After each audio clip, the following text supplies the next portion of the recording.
प्यारे बच्चों, आप सभी को नमस्कार। मैं के चौधरी बाबू हरनाथ सिंह सिसोदिया विद्यापीठ की हिंदी क्लास में आपका स्वागत करता हूं। बच्चों, आपने कबीर का जीवन परिचय पढ़ ही लिया है और जो उनके द्वारा रचित पाठ साखी आपके पाठ्यक्रम में संग्रहित है, उसके कुछ दोहे मैं आपको बता रहा हूं। 2 भागों में पाठ को बांटना पड़ेगा। 15 हैं, 7 में इधर बता दूंगा, बाकी अगले वीडियो में बताऊंगा क्योंकि समय बहुत अधिक हो जाता है। तो आइए बच्चों, ध्यान से सुनते हैं। सतगुर हमसे जिगर एक कहा प्रसंग, बरस्या बादल प्रेम का भीज गया सब अंग। कबीरदास जी कहते हैं कि सच्चे गुरु हम पर प्रसन्न होकर के, सतगुरु सच्चे गुरु हमसे रीझ कर प्रसन्न होकर के एक कहा प्रसंग, एक ऐसी बात कही, ऐसी चर्चा मुझसे की कि बरसा बादल प्रेम का, कि प्रेम के बादलों की बरसात हो गई, अर्थात प्रेम की बरसात हो गई और उस प्रेम के जल से मेरा पूरा शरीर अंग जो है भीग गया। अर्थात जो भगवान से प्रेम करने लायक जो चीज थी, ईश्वर से प्रेम करने लायक जो बातें थी, उन बातों की जब बारिश मेरे पर हुई तो मेरे हृदय में ईश्वर प्रेम जाग गया और मैं ज्ञान के प्रति लग गया। राम नाम के पट तरे देवे को कछु नाहि, क्या लय गुरु संतोषी, हौस रही मन माही, कि हौस रही मन माही।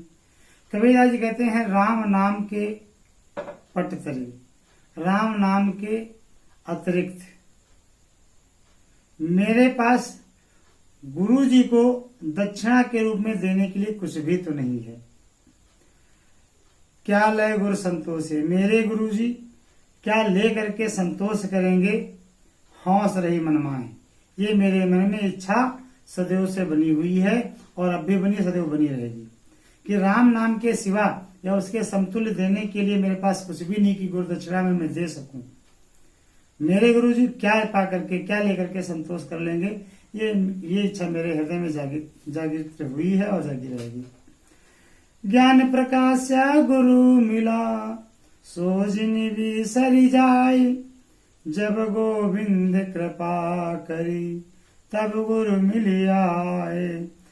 कबीरदास जी कहते हैं, ज्ञान के प्रकाश से हमें गुरु की प्राप्ति होती है। जब हमें ज्ञान होता है और हम समझते हैं कि हमें ज्ञान की आवश्यकता है, यह ज्ञान जब हो जाता है तब हमें गुरु जी की प्राप्ति होती है। और जो लोग इसे भुला देते हैं, इसे भुला, सोजन बिसर जाए, इसे भुलाना नहीं चाहिए, लोग इसे भुला देते हैं। जब गोविंद कृपा करी, जब ईश्वर कृपा करेगा मुझ पर, जब भगवान कृपा करेंगे, तब गुरु हमें अपने आप मिल जाएगा। हमें गुरु को खोजना चाहिए। सोजनी बिसर जाए, है ना, जो इसे भूल जाते हैं। ज्ञान के प्रकाश से गुरु मिलते, गुरु के ज्ञान से हमें प्रकाश मिलता, कह लीजिए। लोग गुरु को ही भुला देते हैं। गुरु ऐसे नहीं मिलता है हमें, जब प्रभु हम पर कृपा करते हैं तभी हमें गुरु की प्राप्ति होती है, जैसे मैं आप सभी को मिला हुआ हूँ, है ना। माया दीपक नर पतंग, भ्रम भ्रम युवै पड़ंत, कहे कबीर गुरु ज्ञान ते, एक यादव बरंत। कबीरदास जी कहते हैं, माया दीपक के समान है और मनुष्य उस पतंगे कीड़े के समान है। जिस प्रकार दीपक की लौ में कीड़ा उसके चक्कर आसपास भ्रम व सपना ने पाने के लिए उस प्रकाश के चक्कर काटता रहता है, लौ के चक्कर काटता रहता है, भ्रम व उसी पे पड़े करके जल करके मर जाता है। मनुष्य भी उसी प्रकार माया के चक्कर काट रहा है, माया के मुंह में फंसा हुआ, और अंत में वो मर भी जाता है। कहे कबीर गुरु ज्ञान थे, कबीरदास जी कहते हैं कि गुरु के ज्ञान से 100 में से कहीं एक आध लोग ऐसे ही होते हैं जिनका उद्धार हो पाता है, सबका उद्धार बल्कि नहीं हो पाता है।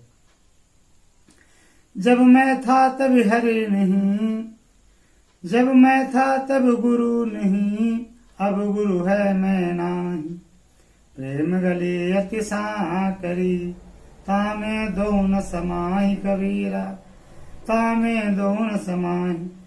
जब मैं था, मेरे अंदर जब अहंकार था, मैं अपना अस्तित्व समझता था, तब तक मुझे गुरु नहीं, तब तक मुझे गुरु की प्राप्ति नहीं हुई। अब गुरु है, जब मुझे गुरु जी मिल गए तो मुझ में अहंग नहीं रह गया, मैं स्वयं नहीं रह गया, है ना। और प्रेम गली साकरी, गुरु और शिष्य का जो प्रेम है ये बड़ी सकरा रास्ता है, बड़ा कम चौड़ा है, मतलब बहुत ही पतला है, कम जगह वाला है। इसमें दो लोग नहीं समझ सकते, या तो गुरु ही रहेगा या चेला ही रहेगा, दोनों एक साथ नहीं रह सकते। कि हम भी समझे कि हम टीचर हैं और तुम समझो कि नहीं हम बच्चे हैं, हम इनको नहीं समझेंगे तो नहीं। आपको अपना अहम छोड़ करके मुझसे पढ़ना होगा, तब आप मुझसे पढ़ पाएंगे, वरना नहीं। तुम अपनी झाड़ोगे तो मैं तुम्हें कहाँ पढ़ा पाऊंगा भाई, जब मैं अपनी झाड़ूंगा तब तुम पढ़ पाओगे। दो लोग इसमें नहीं समझ सकते। इसीलिए कबीर ने कहा है कि जब मैं था तब गुरु नहीं, अब गुरु है मैं नाही। मैं समाप्त हो गया, अहंकार समाप्त हो गया। और प्रेम गली अति साकरी तामे दो न समाए। प्रेम का जो रास्ता बहुत सकरा होता है, गुरु शिष्य का कम जगह वाला होता है, इसमें दो लोग नहीं समझ सकते। भगति भजन हरि नाम है, दूजा दुख अपार। मनसा वाचा कर्मणा कबीर सुमिरन सार। भक्ति करना और भजन करना, समझो प्रभु का नाम लेना है, ईश्वर का नाम लेना है। भक्ति करना ईश्वर की और भजन करना समझो ईश्वर का नाम लेना है। कबीरदास जी कहते हैं मैं भजन करता हूँ, भक्ति करता हूँ तो मुझे लगता है मैं ईश्वर का नाम ले रहा हूँ, ईश्वर के करीब हूँ।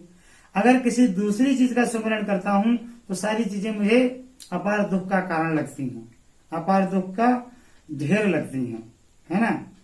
मन सा वाचा कर्मणा, मन से, वचन से, कर्म से, है ना।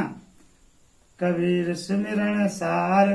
कबीरदास जी कहते हैं बस मैं ईश्वर के सारांश को, ईश्वर के सार को, ईश्वर की भक्ति को मन वचन और कर्म से करना चाहता हूँ, बाकी मैं कुछ भी करना नहीं चाहता हूँ। समझ गए ना। कबीर चित्त चमंकिया चहुँ दिस लागे लाए। कबीरदास जी कहते हैं कबीर चित्त चमंकिया, मेरा हृदय चमक पड़ा, गुरु के ज्ञान के प्रकाश से मेरा हृदय चमक पड़ा। और चहुंदिस लागे लाए, मेरे हृदय में चारों तरफ ज्ञान की आग लग गई, समझे।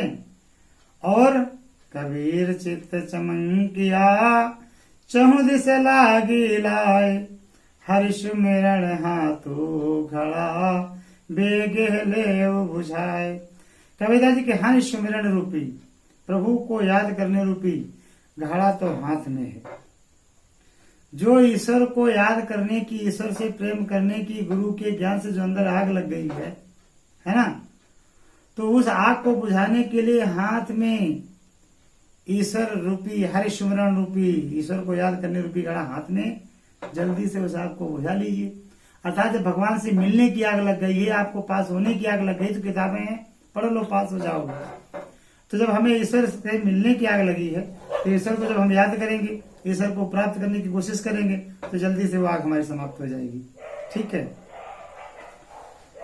अंखड़िया झाई पड़ी पंत निहारी निहारी, जी बढ़िया छाला पड़ा राम पुकारी पुकारी कबीरा, राम पुकारी पुकारी। अंखड़िया झाई पड़ी। कबीरदास जी कहते हैं कि मेरी आंखों में झाई पड़ गई, मेरी आंखों से कुछ दिखाई मुझे नहीं देता है। कब तक, कब नहीं दिखाई दे रहा? पंथ निहारी निहारी, ईश्वर का रास्ता देखते देखते मेरी आंखों में झाई पड़ गई। और जीभड़िया छाला पड़ो, मेरी जीभ में छाला पड़ गया। राम पुकारी पुकारी, प्रभु का नाम लेते लेते, राम का नाम लेते लेते मेरी जीभ में छाला पड़ गया, आंखों में झाई पड़ गई प्रभु का रास्ता देखते देखते। तो बच्चों ये 8 दोहे हो गए, अब बच्चे हैं 7। चलो देखता हूँ, मैं पढ़ा दूं, है ना। झूठे सुख को सुख कहे, मानत है मन मोद, जगत चवे न काल का, कछु मुख में कछु बोध। लोग झूठे सुख को सुख कहते हैं। ये जो धन दौलत माया मोह से सुख हमें प्राप्त होता है, ये झूठा सुख है। और इसी पर मानत है मनमोद, इसी पर हमारा मन घमंड भी करता है। जगत चबेना काल का, ये संसार काल का चबेने, जैसे चबेना नहीं चबाते हैं, कुछ मुंह में होता है कुछ हाथ में लिए होते, उसी प्रकार ये काल जो है, संसार में जो मृत्यु है, ये संसार को अपने गोद में लिए हुई थोड़ा सा चबा चुकी हो, थोड़ा भी चबाने को। तो जगत चबेना काल का, कछु मुख में कछु गोद। तो संसार काल के चबेने के तरह है। जैसे हम चबेने चबाते हैं, हमारे चबेना होता है, चावल भुजा लेते हैं या चना भुजा लेते हैं, तो कुछ हाथ में होता है, कुछ मुंह में होता है। उसी प्रकार संसार काल के लिए चबेने के समान है। वो कुछ तो खा चुका है, कुछ अभी खाने वाला है, कुछ हाथ में लिए हुई है ना। जब मैं था तभी हरि नहीं, अब हरि है मैं नाही। सब अंधियारा मिट गया, दीपक देखा माही। कबीर जी कहते हैं जब मैं था तब तक मुझे भगवान की प्राप्ति नहीं हुई। जब तक मेरे अंदर घमंड रहा तब तक मुझे ईश्वर नहीं प्राप्त हुआ। और जब ईश्वर मुझे मिल गया तो आज मैं नहीं रह गया, मेरे अंदर घमंड नहीं रह गया। समय अंधियारा मिट गया, मेरे अंदर से सारा अंधकार ज्ञान सारा का सारा समाप्त हो गया। दीपक देखा मैं, जब मैंने ज्ञान रूपी दीपक को देखा तो मेरे अंदर सारा अंधकार दूर हो गया और ईश्वर की प्राप्ति मुझे हो गई। कबीर कहा गर्भियो ऊंचे देखी आवास, काल पर हुई लोटन ऊपर जामई घास। कबीरा जी कहते हैं मनुष्य अपने ऊंचे ऊंचे घरों को, अपने ऊंचे ऊंचे मकानों को देख करके बड़ा गर्व करता है, घमंड करता है, लेकिन वो ये नहीं जानता है कि जरा भी खटका आ जाए, ईश्वर जरा भी समय में चाहे तो वो जो है घर एक समय आएगा वो गिर जाएगा और उस घर के ऊपर घास जमाएगी। जिस घर के ऊपर आज हम घमंड करते हैं कि मेरा घर इतना बड़ा इतना ऊंचा बना है, कुछ बच्चियां बड़ा घमंड करती हैं, मेरा घर बहुत बढ़िया बना है, करती है ना। हाँ करती हो, पता है, ठीक है, करना भी चाहिए। तो लोग जो अपने ऊंचे ऊंचे घरों को है ना देख करके सोचते मेरा है, उस पर बड़ा घमंड करते हैं, लेकिन वो नहीं जानते कि कल वो घर गिर जाएगा, कभी न कभी उसको गिरना है और उस पर घास जमाएगी। यह ऐसा संसार है जैसे सेंबल फूल, दिन दस के व्यवहार को झूठे रंग ना भूल। कबीरा जी कहते हैं संसार इस प्रकार का है जैसे सेमल का फूल। सेमल का फूल लाल रंग का होता है, बड़ा अच्छा होता है, बड़ा सुंदर लगता है, लेकिन उसका रंग टिकाऊ नहीं होता, 10 दिन के लिए होता है, 10 दिन में वो समाप्त हो जाता है। कबीरा जी कहते हैं यह ऐसा संसार है जैसे सेमल फूल। ये संसार सेमल के फूल की तरह है जो देखने में बड़ा चटक मटक बड़ा रंगीला रहता है, लेकिन ये चटक मटक बड़ा रंगीला कितने दिन के लिए? मात्र 10 दिन के लिए है। तो हमें झूठे रंग पर भूल नहीं जाना चाहिए, संसार की तड़क भड़क में चटक मटक में हमें भूल नहीं जाना चाहिए। हमारे पास आज है तो कल हो सकता ना हो, तो आज है पर हमें घमंड नहीं करना चाहिए, कल ना हो इसके लिए परेशान भी नहीं होना चाहिए, सदैव एक समान रहना चाहिए। ये असर चेत्या नहीं पशु जो पाली दे, राम नाम जाड़ा नहीं अंत पड़ी मुंह से। कबीरा जी कहते हैं इस अवसर पर आप अगर नहीं चेते नहीं जागे है ना, तो आप समझो अपने देह पशु नियर पाल रहे हैं। जैसे जानवर है, कुछ जानता नहीं, सिर्फ खाना है और घूमना है, उसी प्रकार आप भी हैं, खाते हैं घूमते हैं। अगर इस अवसर पर आप नहीं जागे, ईश्वर को नहीं भजा, ईश्वर को नहीं याद किया, उसका ज्ञान नहीं किया आपने, तो आप समझो जानवर के समान है। राम नाम जाना नहीं अंत पड़ी मुंह से, राम नाम को आप जाना नहीं और अंत में मुंह में आपके मुंह से पड़ जाती, मुंह में आपके फिर कुछ अच्छा नहीं आता, सब बुरा ही बुरा रह जाता है और आप मृत्यु को प्राप्त हो जाते हैं। अंत में आपके मुख से राम नहीं निकल पाता जब तक आप राम को याद नहीं करेंगे। बच्चों यातन का चा कुंभ है लिए पर, यातन का चा कुंभ है लिए फिर था साथ, ढबका लागया फूटिगा कछु न आया हाथ। जैसे कच्चा घड़ा ले लो, हाथ में लेके फिरो, तानु झटका लगा फूट जाता, कुछ हाथ में ले जाता, कछु नहीं। तो ये शरीर कच्चे घड़े के समान है, जरा सा झटका लगता है ये शरीर हमसे बिछा जाता है। अरे भाई तमाम घटनाएं घटती हैं, हम जानते हैं, मोटरसाइकिल से जाते एक्सीडेंट हो जाता है, कोई व्यक्ति मर जाता है, कहीं सांप काट जाता है व्यक्ति मर जाता है, आदि आदि तमाम घटनाएं होती हैं। अच्छा भला व्यक्ति 2 पल भर में चला जाता है। तो जिस प्रकार घड़ा फूट जाता, हाथ में कुछ नहीं आता, तो ये शरीर भी कच्चे घड़े के समान ही है, पल भर में ये हमसे दूर हो जाता है। तो यह तन काचा कुंभ है, ये शरीर कच्चे कुंभ की तरह घड़े के समान है। लिए फिर रहता साथ, ये हमारी आत्मा, हम इस शरीर को लिए फिर रहे हैं, समझिए, इस शरीर को हम लिए फिर रहे हैं। धबका ला गया फूटेगा, अरे जिस दिन झटका लगेगा क्या पता भाई हम रहे न रहे, कहीं कुछ हो जाता, कहीं कुछ हो जाता, कछु न आया हाथ, इस आत्मा के हाथ कुछ आने वाला नहीं है, शरीर छूट जाएगा। कबीर कहा गर्भियो देखी देहि सुरंग, बिछड़िया मिलव्यो नहीं जो काचली भुजंग। कबीरा जी कहते हैं कि अपनी सुंदर काया पर, अपने सुंदर रंग पर, है ना, हम सभी को घमंड होता है, बड़े सुंदर हैं, बड़े अच्छे हैं, बड़ी फोकस झाड़ते हैं, घर से बाहर निकलते हैं, अच्छा कपड़ा पहनते, शीशे के सामने, आईने के सामने खड़े होते हैं, इधर देखते उधर देखते हैं कि हमसे सुंदर कोई नहीं। समाज में बोलते हैं उनसे भी सुंदर मिल जाता, बाकी पीछे हो जाते हैं, हम सुंदर कहाँ हैं, ये तो उनसे भी सुंदर है। खैर जो भी है, हर एक व्यक्ति अपने आप में सुंदर है, अपने आप को सुंदर मानता है और अपने शरीर के ऊपर, रंग पर बड़ा घमंड करता है, जैसे मैं करता हूँ। नहीं करता हूँ? अच्छा ठीक है, नहीं मैं करता हूँ थोड़ा थोड़ा, आप लोग भी करते हैं ना, चलो कोई बात नहीं। कबीर कहा गर्भियो, कबीरा जी कहते हैं देहि देख सुरंग, कि अपनी सुंदर काया को देख करके लोग गर्व करते हैं, घमंड करते हैं। बिछड़िया मिलवो नहीं, लेकिन एक बात ध्यान रखिए, ये आत्मा आपकी जो है, ये अगर इस शरीर से बिछड़ गई फिर दोबारा मिलेगी नहीं। ठीक उस प्रकार से जो काचली भुजंग, सांप के ऊपर केचली चढ़ी होती है, उस केचली से सांप बड़ा सुंदर और बड़ा अच्छा रंग रूप लगता है, लेकिन जिस समय वो केचली उससे बिछड़ जाता है सांप, दोबारा सांप उस केचली से मिल नहीं पाता।